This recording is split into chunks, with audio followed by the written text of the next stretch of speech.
પોતાની ફરજ નિભાવી મોટી દુર્ઘટના ટાળી અમરનાથ યાત્રાએ ગયેલા સુરતના ફાયર જવાને પરત ફરતા સ્વરાજ્ય એક્સપ્રેસ ટ્રેનની આગ બુઝાવી ધુમાડો નીકળતા જ ટ્રેન અટકાવી કામગીરી કરી। સુરત ફાયર બ્રિગેડ વિભાગમાં નોકરી કરતા વિજય જાદવે તેની સૂઝબૂઝથી સ્વરાજ્ય એક્સપ્રેસ ટ્રેનમાં ધુમાડો દેખાતા આગને વધુ ફેલાતા રોકીને લોકોની મદદ કરી હતી અને મોટી દુર્ઘટના બને તે પહેલા રોકી લીધી હતી। અમરનાથ યાત્રાએ ગયેલા સુરતના ફાયર જવાન પરત ફરતા સમયે ટ્રેનમાં કોચમાં ધુમાડો દેખાતા લોકો પાયલટની પરમિશન લીધી હતી અને 10 મિનિટમાં ટ્રેનની નીચે જઈ આગ ઓલવી હતી।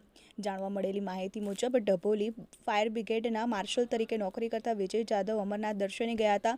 ત્યાંથી પરત આવતી વખતે શનિવારે સવારે 10:05 કટરા સ્ટેશનથી સ્વરાજ્ય એક્સપ્રેસ કટરા બાંદ્રામાં પરત આવી રહ્યા હતા।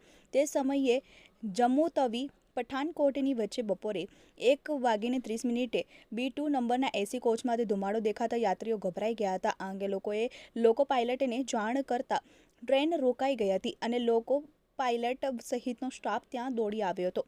વિજય જાદવે જ પોતાનો પરિચય આપ્યો હતો અને તેઓએ આગ ઓલવવામાં મદદ કરી શકે તેવું જણાવી આગ ઓલવવા માટે પરમિશન માંગી હતી।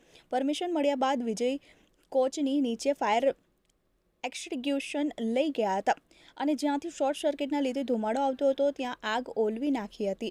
વિજય જાદવે જણાવ્યું હતું કે લોકો પાયલટની પરમિશન લીધા બાદ 10 મિનિટમાં તેમણે કોચની નીચે જઈ આગ ફેલાતા રોકી હતી। વિજયની સૂઝબૂછથી આગ ફેલાય તે પહેલાં જ રોકી લેવાતા લોકોએ હાશકારો લીધો હતો।